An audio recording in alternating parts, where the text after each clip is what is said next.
Hello mga kautang, naghahanap ka pa rin ba ng legit na utangan ngayon 2025? At ngayon, tamang-tama ang channel na napasukan nyo or napanood mo ito dahil pag-uusapan natin ngayon itong offer na 0% interest sa unang hiram. At yes mga kautang, literal no, na meron pong na-approve dito ng 0% interest sa unang hiram. At hindi lang yan mga kautang dahil pagkatapos niyang nagbayad dito, kahit gabi na siya nagbayad dito, around nasa 10 PM na po ng gabi, ay kinabukasan nag-reloan siya dito, approve pa rin siya sa second loan dito. At yung pinakamaganda dito mga kautang for me no, is meron itong prolongation fee na tinatawag na pagkatapos ng due mo, kapag wala ka pa talagang enough na pera para ibalik yung total amount na nahiram mo dito no, meron silang tinatawag na prolongation fee na pwede kayong mag-extend ng ilang days para makapaghanap ng ipang bayad dito. At kahit mga kautang ginagamit natin dito yung prolongation fee, ay makapag-reloan ka pa rin dito sa loan application na to. At yan yung pag-uusapan natin mga kautang, kung kayo rin ba ay pasok dito dahil ang ginamit na ID ng umutang dito is national ID. And yes, of course, na-approve siya gamit ang national ID. Kaya just continue watching mga kautang. Hello mga kautang, welcome back dito sa aking channel. This is Clarice, ang inyong number 1.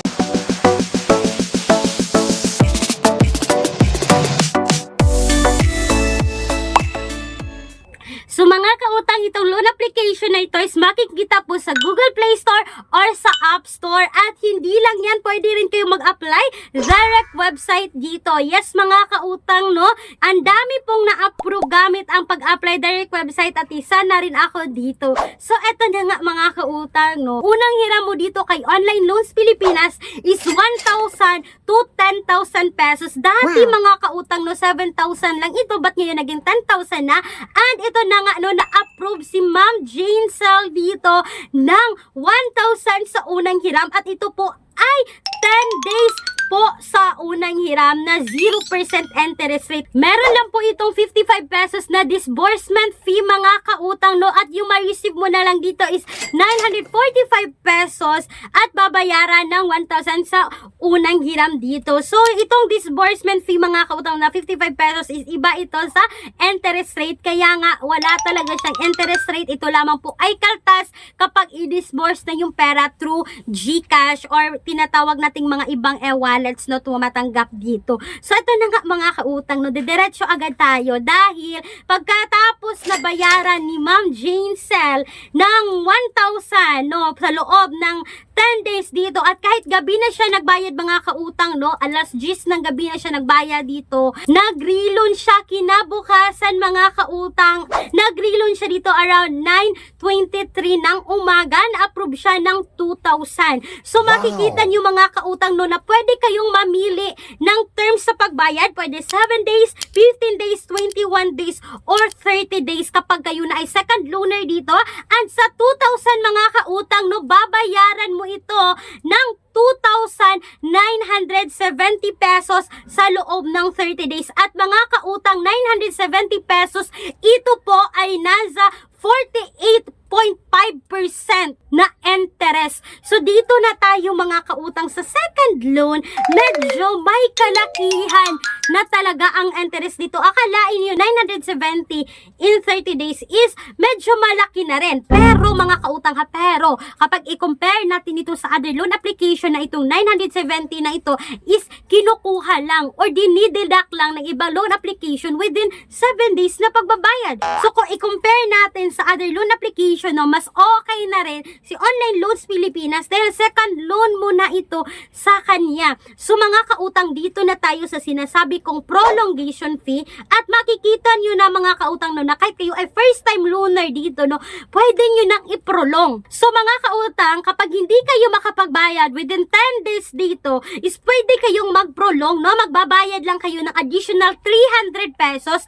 Ito po ay 30% ng total amount natin. So itong 300 pesos ay pwede na kayong mag-extend dito ng 14 days mga kautang no.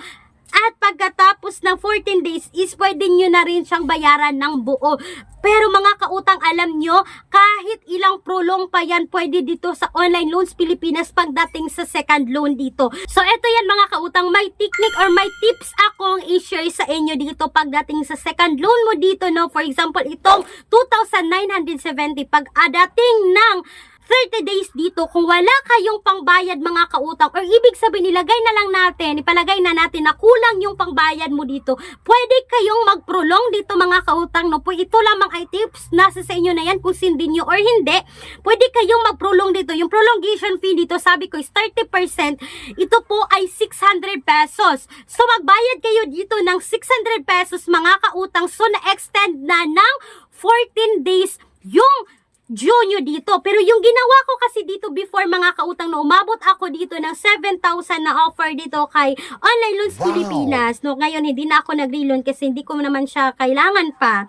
Para hindi ako malakihan sa pagbayad, no, pwede kayong magbayad ng pauna-una sa principal amount dito. So for example mga kautang, no, sa 2,970, pwede kayong magbayad dito ng 970. So ibig sabihin mga kautang, no, na 2,000 na lang yung principal amount dito. So, 2,000 na lang yung tutubuan mo dito. Pero kung pagdating ng another 14 days mga kautang, hindi pa rin kayo makapagbayad ng buo ng 2,000, pwede nyo pa rin siyang iprolong. Kaya nga lang, mag-a-additional na lang ulit kayo ng 600 at pwede nyo naman unahan din ng 1,000. So, magiging 1,000 na lang din yung principal amount nyo. So, paunti-unti yung pagbabayad dito kay Online Loans Pilipinas, which is for me mga kautang, it can help talaga, no, lalong-lalo na wala tayong buong pangbayad dito kasi nasubukan ko na yan mga kautang at legit, no, kahit ginawa ko yan ay nakapag-reloan pa rin ako dito kay Online Loans Pilipinas hanggang umabot po ng 7,000 yung offer dito. Ang medyo disadvantage lang pagdating dito kay Online Loans Pilipinas is hindi agad tataas yung credit limit mo dito kapag always mong ginagamit yung prolongation fee. So yan yung nung naka-disadvantage dito mga kautang. So eto na nga na all and all for me, okay pa rin utangan yung Online Loans Pilipinas sa panahon ngayon mga kautang. At itong si Online Loans Pilipinas ay matagal nang nagpapautang dito sa industriya ng utangan online, no, kagaya lamang ng Tala, no, na matagal na rin si Tala at 61 days pa rin siya repayment kapag kayo ay unang hiram dito, 61 days agad. So mga kautang, masasabi ko talaga na pwede nyo subukan si Online Loans Pilipinas. Si mga kautang, please take note, ang video na to is hindi sponsored, hindi financial advice. Please do a research pa rin bago kayo umutang dito sa loan application na to. And speaking of Online Loans Pilipinas, nasabi ko kanina na apply direct website, may mga links tayo dito na nasa description box or sa comment section ng video na to na pwede kayong mag-apply direct website. And speaking of pangmalakihang utangan, kung kayo ay employed or self-employed at gusto nyong umutang sa bangko mga kautang, no, yes, you heard it right, nagpapautang ito ng minimum of 20,000, maximum of 2 million pesos. Yes mga kautang, no, meron pong mga qualifications pagdating sa pag-utang dito at ito lahat yung requirements na kakailanganin. At sa tingin nyo kung kayo ay qualified dito mga kautang, you can email me right away, clariza@gmail.com, and please take note that all applications submitted is subject for bank approval. So sana po ay nakatulong itong quick review ngayon kay Online Loans Pilipinas ngano 2025 mga kautang.